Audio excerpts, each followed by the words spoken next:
नमस्कार, मैं हूं शैलेंद्र सिंह और आप देख रहे हैं हमारा YouTube चैनल शब्द शब्द शैलेंद्र सिंह।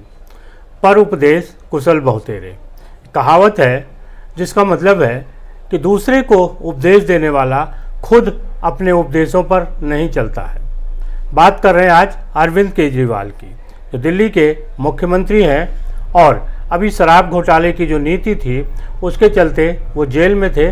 50 दिन करीब जेल में रहे हैं और 1 जून तक के लिए उनको अंतरिम जमानत मिली है।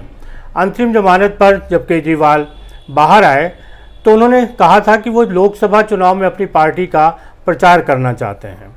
आज उन्होंने एक लंबा चौड़ा भाषण दिया, उसे सोशल मीडिया के जरिए प्रचारित किया गया। उस पूरे भाषण में अरविंद केजरीवाल ने अपनी आम आदमी पार्टी के बारे में कोई बात नहीं की है। जो बातें हाईलाइट हुई हैं, जिनको आप सोशल मीडिया का जो एक्स है उस पर अपलोड किया गया है और तमाम जो वेबसाइट्स को और यूट्यूब चैनल्स को जो भेजे गए हैं, उनमें आम आदमी पार्टी के बारे में अरविंद केजरीवाल ने कुछ नहीं कहा।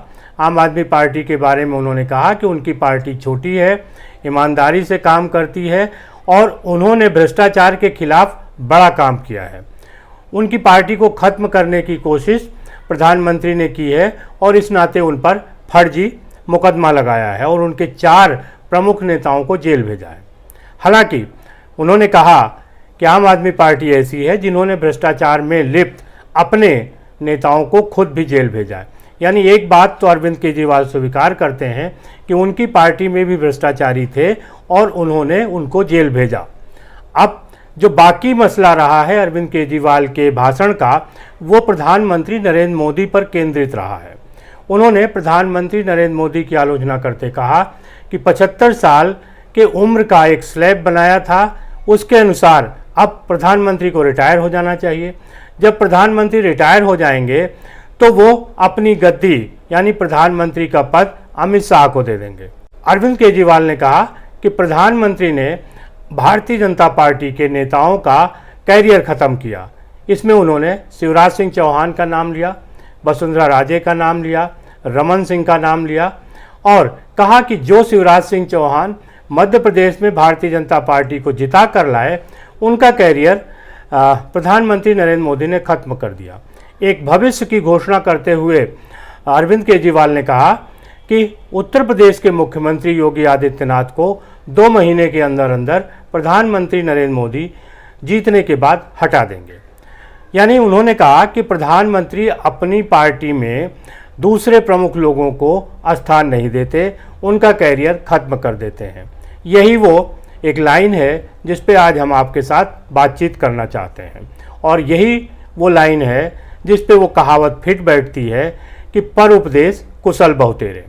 आम आदमी पार्टी का जो संरचना हुई वो अन्ना हजारे का जो आंदोलन था भ्रष्टाचार के खिलाफ, उससे हुई। अरविंद केजरीवाल पहले इंडिया अगेंस्ट करप्शन नामक एक संगठन चलाते थे।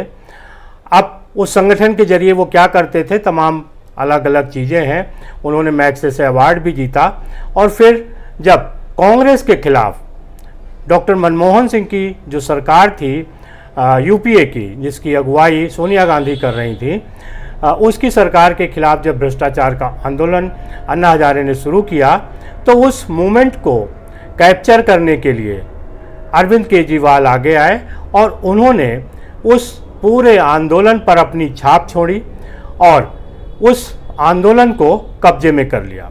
जिस समय अरविंद केजरीवाल इस आंदोलन की नींव रचना रख रहे थे और उनके साथ तमाम लोग थे, जिनमें खास तौर से जो 5-6 नाम चर्चित थे और उनके साथ थे जो आम आदमी पार्टी के फाउंडर कह सकते हैं या ऐसे लोग थे जिनकी सलाह पर आम आदमी पार्टी की संरचना हुई थी, जिनमें प्रशांत भूषण प्रसिद्ध वकील हैं, योगेंद्र यादव राजनीतिक विश्लेषक हैं, फिर उसके बाद तीसरे नंबर पर आशुतोष आते हैं जो एंकरिंग थे, रिपोर्टर थे, और कुमार विश्वास हैं।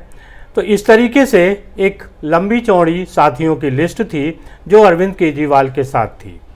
लेकिन अरविंद केजरीवाल ने एक एक करके धीरे धीरे अपने सारे साथियों को छोड़ दिया, चाहे वो प्रशांत भूषण हो, योगेंद्र यादव हो, आशुतोष हो, कुमार विश्वास हो। तो इन सारे लोगों को उन्होंने दरकिनार कर दिया और आज उनके पार्टी में उनके आसपास जो खास लोग बचे हैं उनमें संजय सिंह, मनीष सिसोदिया हैं। अभी जब वो जेल गए तो भी उन्होंने अपनी पार्टी के किसी लीडर पर भरोसा नहीं किया और उन्होंने अपनी पत्नी सुनीता केजरीवाल के माध्यम से ही अपने संदेश दिल्ली के लोगों को भेजे। लोग उम्मीद कर रहे थे कि अरविंद केजरीवाल जब जेल गए हैं तो किसी न किसी को दिल्ली की जो कुर्सी है मुख्यमंत्री की उसे सौंप के जाएंगे, लेकिन अरविंद केजरीवाल को अपने लोगों पे भरोसा नहीं था, लिहाजा उन्होंने कुर्सी नहीं सौंपी और वो जेल से ही अपनी सरकार चला रहे थे। अभी वो जमानत पर हैं और 1 जून को वो सरेंडर करेंगे और वापस जेल जाएंगे। तो इस तरीके से अरविंद केजरीवाल आरोप लगा रहे हैं नरेंद्र मोदी पर कि वो उन्होंने अपने साथियों का कैरियर ख़त्म किया। अब सवाल उठता है कि नरेंद्र मोदी ने जो किया वो उनके अपने दल के लोग जाने, लेकिन आम आदमी पार्टी ने अपने उन लोगों के साथ क्या व्यवहार किया जो उनके साथ कभी आंदोलन से जुड़े थे, चाहे अन्ना हजारे हों, प्रशांत भूषण हो, योगेंद्र यादव हो, कुमार विश्वास हो, आशुतोष हो। आज वो कहाँ हैं? आज वो किन परिस्थितियों में अलग हुए? ये लोग जो बाहर गए और ये जो अपने विचार व्यक्त कर रहे हैं, ये जनता को पता है। उन्हें पता है कि अरविंद केजरीवाल अपने सहयोगियों के साथ किस तरीके के व्यवहार किया, जिसके बाद ये सहयोगी बाहर हैं। एक सवाल उठ रहा है कि आखिर आज जब अरविंद केजरीवाल तमाम तरीके से मुसीबतों में हैं तो उनके जो राज्यसभा सदस्य हैं, जो और सांसद हैं, वो कहाँ हैं? वो आज उनके साथ क्यों नहीं खड़े हैं? कहीं ऐसा तो नहीं है कि उनके साथ भी कोई ऐसी स्थितियां हैं जिसे अरविंद केजरीवाल साझा नहीं कर सकते? हमारे देश की एक बड़ी विडंबना है कि लोग अपने बारे में बात नहीं करते, हमेशा दूसरे के बारे में बात करते हैं। राजनीति में अगर आम आदमी पार्टी के बारे में अरविंद केजरीवाल बात करते, किस तरीके से चुनाव लड़ेंगे, कैसे विरोधियों को हराएंगे, क्या उनका प्लान है, अगर ये बताते तो शायद जनता ज़्यादा खुश होती और उनके साथ जुड़ती। लेकिन अरविंद केजरीवाल सिर्फ मोदी की बुराई कर रहे हैं, मोदी के बारे में समझा रहे हैं, मोदी के बारे में बता रहे हैं कि वो अपने दल को साथ लेकर नहीं चल रहे हैं। अगर वो अपने दल को साथ लेकर नहीं चल रहे हैं तो कम से कम 3 बार वो गुजरात के मुख्यमंत्री रहे, 2 बार देश के प्रधानमंत्री हैं और आज वो जो लोकसभा चुनाव है उसमें अपनी पार्टी को लीड कर रहे हैं। 4 जून के बाद क्या होगा ये अलग विषय है, लेकिन अभी भी बहुत सारे जो फैसले नरेंद्र मोदी ने अपनी पार्टी के बारे में किए हैं वहाँ सवाल कम उठे हैं, लेकिन अरविंद केजरीवाल ने जो फैसले किए हैं उन पे उनकी ही पार्टी के लोग ज़्यादा सवाल कर रहे हैं। ऐसे में ये बनता है कि पर उपदेश कुशल बहुतेरे, यानी जो उपदेश आप किसी को देना चाहते हैं पहले उस पर अमल कर दिए। अन्ना हजारे जो अरविंद केजरीवाल के गुरु थे, जिनको अरविंद केजरीवाल अपना गुरु कहते थे, उन्होंने कहा था कि हमें राजनीतिक पार्टी नहीं बनानी, लेकिन उनकी बात नहीं मान के अरविंद केजरीवाल ने पार्टी बनाई। अरविंद केजरीवाल ने कहा कि वो भ्रष्टाचार के खिलाफ लड़ाई लड़ेंगे, लेकिन भ्रष्टाचार के खिलाफ लड़ाई लड़ते लड़ते उनकी पार्टी भ्रष्टाचार में घिर गई और उनके 3 मंत्री जेल में हैं। अरविंद केजरीवाल ने कहा था कि वो राजनीतिक विकल्प देंगे, यानी जो राजनीति चल रही है उसका एक अल्टरनेट देंगे। हालांकि अरविंद केजरीवाल की अपनी कोई राजनीतिक विचारधारा नहीं है, वो दक्षिणपंथी भी हैं, वो वामपंथी भी हैं, वो मध्यम मार्गी भी हैं। एक तरीके से उनकी अपनी जो कोई राजनीतिक विचारधारा नहीं है। राजनीति में बिना विचारधारा के कोई भी दल लंबे समय तक नहीं टिक सकता। बावजूद इसके अरविंद केजरीवाल अपने दल को जिस तरीके से टिकाने की कोशिश कर रहे हैं उसका एक फार्मूला है कि जो भी नंबर 2 की स्थिति में पहुंचे उसे पार्टी से बाहर कर दो, जिनके साथ मतभेद हो उन्हें पार्टी से बाहर कर दो। जो लोग आम आदमी पार्टी से बाहर आए हैं, चाहे कुमार विश्वास हों, आशुतोष हों, अगर इनसे पूछेंगे तो ये बताएंगे कि क्या परिस्थितियां थीं, किन स्थितियों में उन्होंने अरविंद केजरीवाल का साथ छोड़ा।